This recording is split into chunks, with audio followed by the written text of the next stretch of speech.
கெடிலமாறு மற்றும் தென்பெண்ணியாறில் வெள்ளம் கரைபுரண்டு ஓடுகிறது.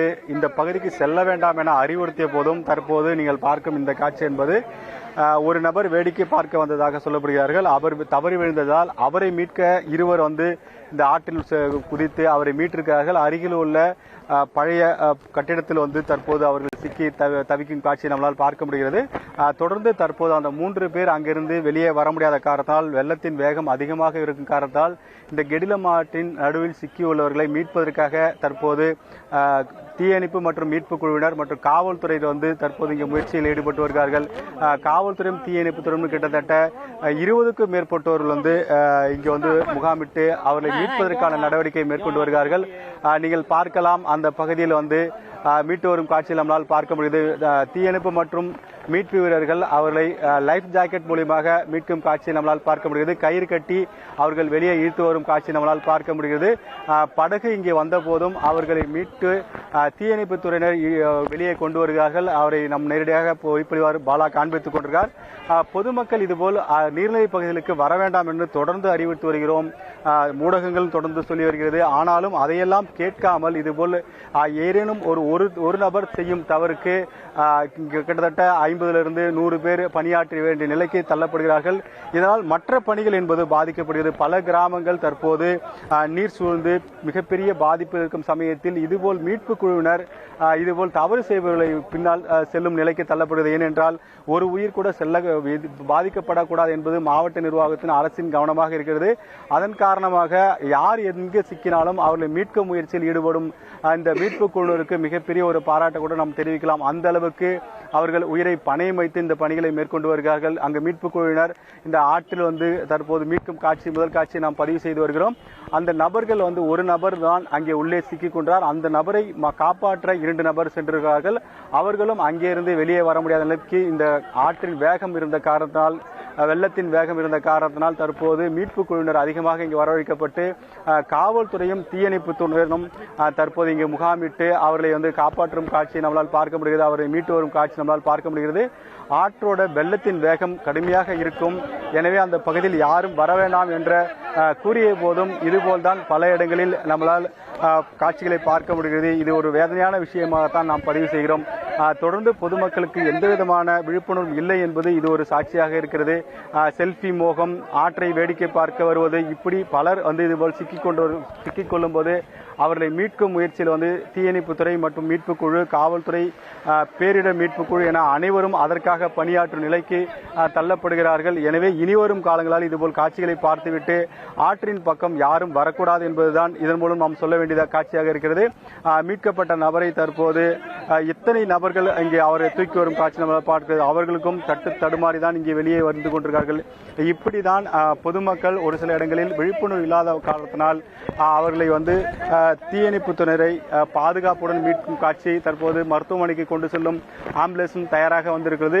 அவரை பார்ப்பதற்காக இங்கு கூட்டமும் கூடிவிட்டது. பொதுமக்கள் இந்த பகுதிக்கு கூட்டம் கூட வேண்டாம் என்று காவல்துறை ஆங்காங்கே சொல்லி கூறினாலும் அதையெல்லாம் கேட்காமல் மக்கள் கூட்டமும் கூடிவிடுகிறார்கள். காரணம், யார் சிக்கிக் கொண்டார்கள், எப்படி சிக்கிக் கொண்டார்கள் என்றது மக்கள் தெரிந்து கொள்ள வர காரணத்தினால் கூட்டம் அதிகமாக இருக்கிறது. மற்ற 2 நபர்களை மீட்பதற்காகவும் தீயணைப்புத்துறையினர் தற்போது ஆற்றின் பக்கம் செல்கிறார்கள். அதை நம்ம ஒளிப்பதிவாளர் காண்பித்துக் கொண்டிருக்கிறார். இந்த பகுதிக்கு தீயணைப்புத்துறையினர் படகு மூலியமாக செல்கிறார். மற்ற 2 நபர்கள் உள்ளே நடுவில் சிக்கிக் கொண்டிருக்கிறார்கள். அவரை மீட்டு வர மீண்டும் செல்கிறார்கள். குறிப்பாக பல்வேறு இடங்களில் பாதுகாப்பு காரணம் கருதி ஆற்றில் இறங்க வேண்டாம் என பதாகைகள் வைக்கப்படுகிறது. அந்த பதாகைகள் வைக்கப்பட்டாலும் இந்த பகுதிக்கு மக்கள் வருவது நம்மளால் பார்க்க முடிகிறது. வேடிக்கை பார்க்க வருவதும் செல்ஃபி எடுக்க வருவதும் புயல் கரையை கடந்து விட்டது. ஆனாலும் இந்த பகுதி மக்கள் இந்த ஆற்றை பார்ப்பதற்காக வருகிறார்கள். அதனால்தான் இந்த விபத்துகள் ஏற்படுவதாக தொடர்ந்து சொல்லப்படுகிறது. அது மட்டுமில்லாமல் விளையாட்டுத்தனமாக மீன் பிடிக்க வருவது, செல்ஃபி எடுக்க வருவது, குடும்பத்தினர் அழைத்து இந்த வெள்ளத்தை காண்பிப்பது, இப்படியெல்லாம் நம்மால் பார்க்க முடிகிறது. அவர்களெல்லாம் காவல்துறை எச்சரித்து அனுப்புகிறார்கள். அப்படி இருந்த போதும் இந்த பகுதியில் வேடிக்கை பார்க்க வருவோர் நபர்கள் அதிகமாகத்தான் இருக்கிறார்கள். புயல் கரையை கடந்த பிறகு மிகப்பெரிய ஒரு வெள்ளம் ஏற்பட்டது. அந்த வெள்ளத்தை பார்ப்பதற்காக மக்கள் கூட்டம் ஆங்காங்கே இதுபோல் ஆறுகள் அருகாகவும் ஏரிகள் அருகிலும் தொடர்ந்து வருகிறார்கள். அவர்களை வெளியேற்றும் முயற்சியில் காவல்துறை ஈடுபடுகிறார்கள். அதனால் காவல்துறைக்கும் கூடுதலான பணி ஏற்படுகிறது. கூடுதல் சுமை என்னவென்றால் இதுபோல் சமயத்தில் வரக்கூடாது என்று தெரிவித்து கூட வரும் காரணத்தினால் மீட்பு படையினர் அடுத்த பணியை மேற்கொள்ள முடியாம நிலைக்கு தள்ளப்படுகிறார்கள். இதன் காரணமாகத்தான் இந்த பிரச்சனை மாவட்ட நிர்வாகம் எதிர்கொள்கிறது. ஒருவரை சிக்கிக்கொண்ட ஒருவரை மீட்ட ஒரு நபர் நம்மிடம் இருக்கா, அவெல்லாம் கேட்கலாம். எதற்காக அந்த நபர் அங்க சென்றாருமா?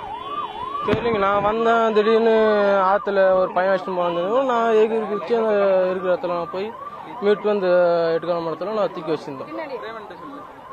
எதுக்காக போனாருன்னு தெரியுதா தெரியலையா? எதுக்காகன்னு தெரியல. நாங்கள் வந்தப்போ அடிச்சுன்னு போகிறோம் பையனும். நாங்கள் ஆற்றுல இறங்கி தேடி பிடிச்சோம்.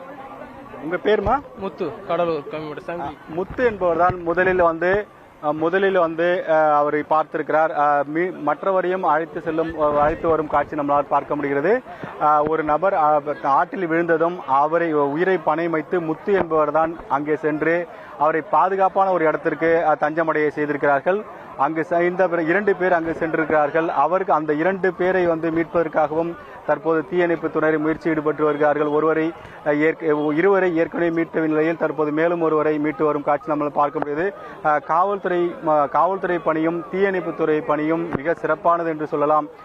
காரணம், பல்வேறு பணிகளை இரவு பகலாக பார்க்கும் இவர்கள் தற்போது மேலும் கூடுதலான பணி இங்கே பார்க்கும் நிலைக்கு தள்ளப்பட்டதுதான் ஒரு வேதனையான விஷயமாக பதிவு செய்ய வேண்டியிருக்கிறது. காரணம், விழிப்புணர்வு இருக்க வேண்டும், அஜாக்கிரதை இருக்கக்கூடாது, அலட்சியம் இருக்கக்கூடாது. அந்த நபரை மருத்துவமனைக்கு அழைத்து செல்கிறார்கள். மருத்துவமனைக்கு செல்லும் காட்சி நம்மால் பார்க்க முடிகிறது. தொடர்ந்து இந்த பகுதி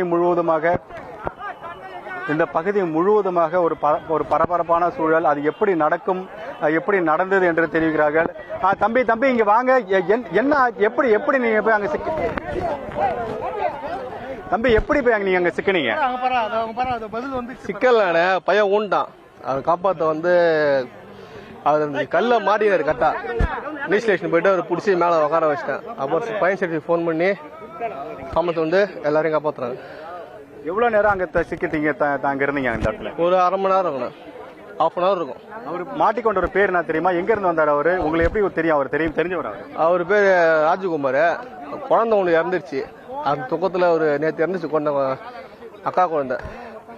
அந்த துக்கத்துல சரக்கு போட்டு ட்ரெஸ் பண்ணி கொஞ்சம் மன விதத்துல சாவ போட்டு சொல்லிட்டு அங்க விழுந்துட்டாப்ல. அங்க நேரா அந்த கிளையில மாட்டிக்கினது. அவரே விழுந்துட்டாரா இல்ல தவறி விழுந்துட்டாரா? எப்படி விழுந்துட்டாரு. நான் அந்தாண்ட கடல உட்காந்து மீன் பிடிச்சிட்டு இருந்தேன். சும்மா பார்த்த உடனே அப்படி நீச்சல் அடிச்சு பிடிச்சி மேல உட்கார வச்சிட்டான். அப்புறம் ஃபயர் சர்வீஸ் காப்பாத்தி கூட்டாங்க. உங்க பேருங்க ஐயா? என் பேர் கார்த்திகேயன். கார்த்தி சொல்லும் தகவல் என்பது சம்பந்தப்பட்டவர் தானாகவே விபத்தாக ஏற்படுத்தவில்லை, அவரே விழுந்ததாக சொல்கிறார். தற்போது இது சம்பந்தமாக அவர் மருத்துவமனைக்கு அழைத்து செல்கிறார். அவர் ஒரு மனவேதனை இருந்ததாகவும் அந்த மனவேதனை காரணமாகத்தான் ஆற்றில் குதித்ததாகவும் தற்போது தகவல்கள் வெளிவருகிறது. பொதுமக்களை பொறுத்தவரைக்கும் ஒரு விழிப்புணர்வுடன் இருக்க வேண்டும் என்பதுதான் மாவட்ட நிர்வாகத்தின் தகவல். ஆனால் இந்த நபர் ஒரு மனவேதனை காரணமாகத்தான் ஆற்றில் குதித்தாரும் அதை காப்பாற்ற வேண்டும் என்பது இவரின் தகவலாக உள்ளது. உங்களுக்கு வாழ்த்துக்கள். புதிய தலைமுறையும் உங்களுக்கு வாழ்த்து தெரிவிக்கிறது. இதுபோல் சம்பவங்கள் வரும்போது உயிரை பணையம் வச்சு நீங்க காப்பாத்துறீங்க. ஏற்கனவே 2 பேரை காப்பாத்துறீங்க. இவர் ஏற்கனவே இதுபோல் ஆற்றில் விழுந்தவர்களை 2 பேரை காப்பாற்றியதாக சொல்கிறார். தற்போது மேலும் ஒரு சொல்றார். இவர் ஒரு வீரர் என்றே நம்மள பாராட்டலாம். அந்த அளவுக்கு இவருடைய செயல் இருந்திருக்கிறது. ஐயா, நீங்க பாத்தீங்கன்னா இப்போ ஆற்றுல மாதிரி மக்களை மீட்கிறதுக்கு உயிரை பணைய வச்சு உள்ள போறீங்க. பொதுமக்கள் அது மாதிரி உங்களுக்கு ஒத்துழைப்பு தராங்களா? சரி சார், நீங்க சொல்லுங்க ஐயா. பொதுமக்கள் ஒத்துழைப்பு நல்லா கொடுக்குறாங்க சார். ஐயா, நீங்க சொல்லுங்க. ஒரு தீயணைப்பு வீரரா இரவு பகலா தொடர்ந்து பணியாற்றி வரீங்க. பொதுமக்கள் நீங்க சொல்றதெல்லாம் கேட்கறாங்களா? பொதுமக்கள் ஒத்துழைப்பு இன்னும் குறைவா தான் இருக்கு. இன்னும் விழிப்புணர்வு வேணும். பொதுமக்களுக்கு இன்னும் அதிக விழிப்புணர்வு வேணும். குறிப்பாக தீயணைப்பு துறையினரின் தகவல் என்னவென்றால் விழிப்புணர்வு மிக குறைவாகத்தான் இருக்கிறது. பொதுமக்கள் நாங்கள் கூறுவதை கேட்பதில்லை என்ற ஒரு தகவலை தான் அவர் பதிவு செய்கிறார்.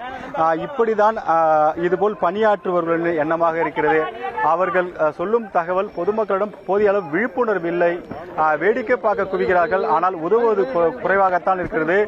1 நபர் 2 நபர் இருந்தால் கூட உதவுவது மிகப்பெரிய பிரச்சனையாக இருந்தாலும் இதுபோல் உயிரை பணையம் வைத்து ஒரு சிலர் மனிதநேயத்தோடு காப்பாற்றுவதும் நம்மளால் பார்க்க முடிகிறது.